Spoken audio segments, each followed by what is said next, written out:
Hello and welcome to Sensory Saturday. I am Sarah Scott Putnam with the Art of Intuitive Living program, and we're going to continue the conversation in the topic of intuition. And in one of my earlier videos, I stated that one of the questions that I get asked is, am I intuitive? And who is intuitive? And my answer is in that same video, but I'm going to give it to you here again. And that is that we're all highly, highly, highly intuitive. So, being said, if that is true, then how come more of us aren't walking around tapped in, tuned in, and really trusting this beautiful resource that we are born into this world with?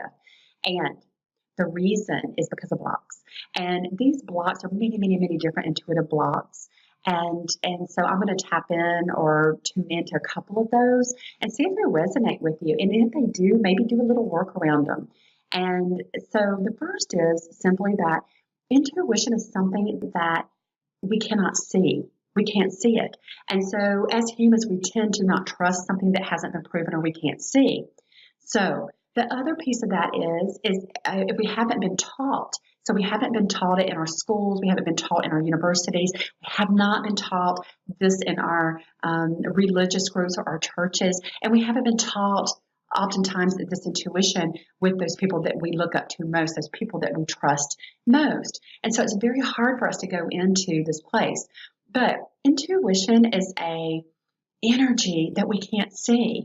But it's there, it's definitely there. This reminds me of a story that a dear friend told me about his grandfather. And when he was a young boy, he was walking through the woods with his grandfather, wise, wise, wise grandfather. And it was a beautiful day and the wind was blowing. And his granddad looked at him and he said, "Son, can you see the wind blowing?" And he got excited, looked up and answered very truthfully, "Yes, I can see the wind."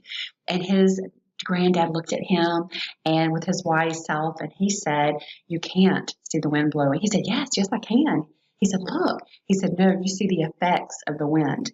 Intuition is the same. It's very similar to the wind. The wind comes in, it's informing us, it's telling us that the storm is coming. It's kind of giving us the energy of the day.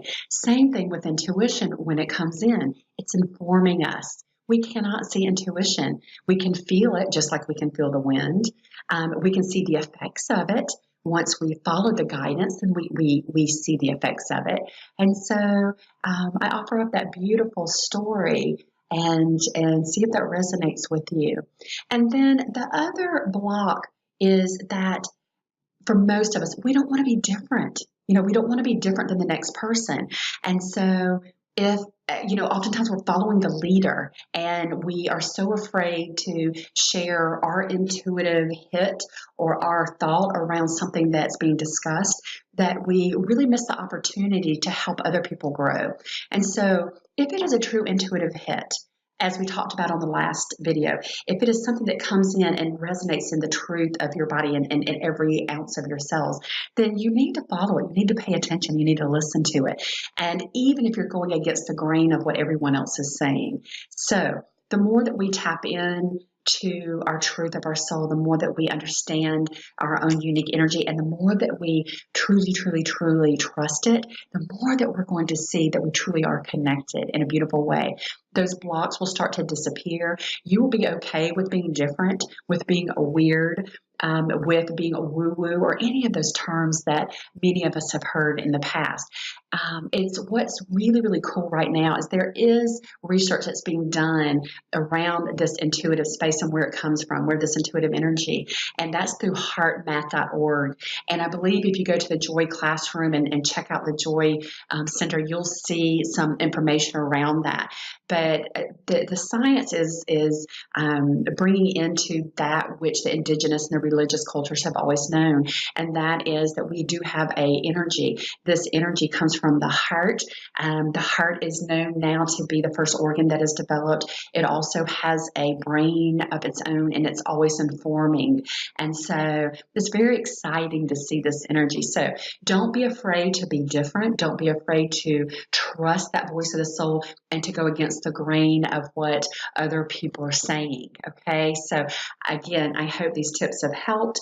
I hope that as you recognize or resonate with any of these blocks that you can go deeper into to them and do some work around them so that you can, again, continue to trust this beautiful energy that's informing you.